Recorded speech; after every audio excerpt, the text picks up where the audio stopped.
এবার ঢাকার ঈদ শোভাযাত্রায় ফিরে আসছে মোঘল ঐতিহ্য। রাজধানীর আগারগাঁওয়ে পুরাতন বাণিজ্য মেলায় এই মাঠে এই আনন্দযাত্রার আয়োজন করেছে ঢাকা উত্তর সিটি কর্পোরেশন। প্রথমবারের মতো বাণিজ্য মেলার মাঠে ঈদ জামাতের পাশাপাশি থাকছে মেলাসহ নানা আয়োজন। ঈদের জামাত অনুষ্ঠিত হবে সকাল 8:30টায়। এখানে প্রস্তুত করা হয়েছে লক্ষাধিক মুসল্লির মাঠ।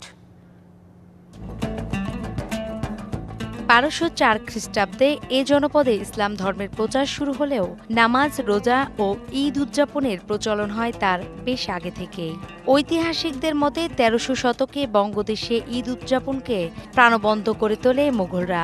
মোগলদের সময় ঈদ উদযাপনের একটা গুরুত্বপূর্ণ অংশ ছিল ঈদ মিছিল। তিলোত্তমার রাজধানী ঢাকায় এবার হারিয়ে যাওয়া সেই মুঘল আমলের ঈদের ঐতিহ্যকে ধারণ করতে উদ্যোগ নিয়েছে ঢাকা উত্তর সিটি কর্পোরেশন। রাজধানীর আগারগাঁওয়ে যেখানে আগে বাণিজ্য মেলা বসত, এবার সেই মাঠে সকাল 8:30টায় লাখো মুসল্লির অংশগ্রহণে হবে ঈদুল ফিতরের জামাত। এরপর এখান থেকে সুলতানি আমলের মতো বের হবে ঈদ আনন্দ শোভাযাত্রা। যমুনা ইলেকট্রনিক্স ঈদে ডাবল খুশি অফার সিজন 3, যে কোনো পণ্য কিনলেই পাচ্ছেন নিশ্চিত ঈদ উপহার। কাজ খুব সুন্দরভাবে চলতেছে, আমাদের প্রায় 80% কাজ কমপ্লিট হয়ে গেছে। সেই ঐতিহ্যটাকে ধরে রাখার জন্য এবং সেটাকে আবার যাতে চর্চায় আনা যায় ওই টাইপের চিন্তা করে এই ঈদগাহ মাঠের আয়োজন করার। এটা তো খুব সুন্দর, মাশাআল্লাহ, আলহামদুলিল্লাহ। যে এরকম তো আর আমি আর দেখি নাই বাণিজ্য মেলা এইভাবে কাজ করতে, এই প্রথম। এতে ফুটিয়ে তোলা হবে ঢাকাবাসীর জীবনযাত্রার ঐতিহ্য।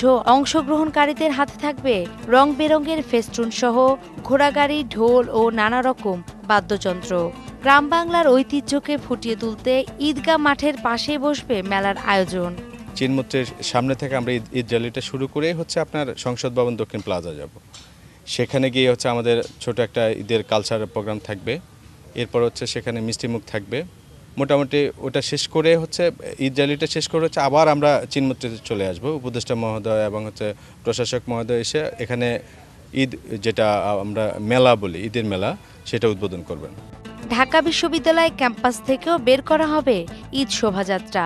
ঈদ জামাত শেষে কেন্দ্রীয় মসজিদের সামনে থেকে বের করা হবে শোভাযাত্রাটি।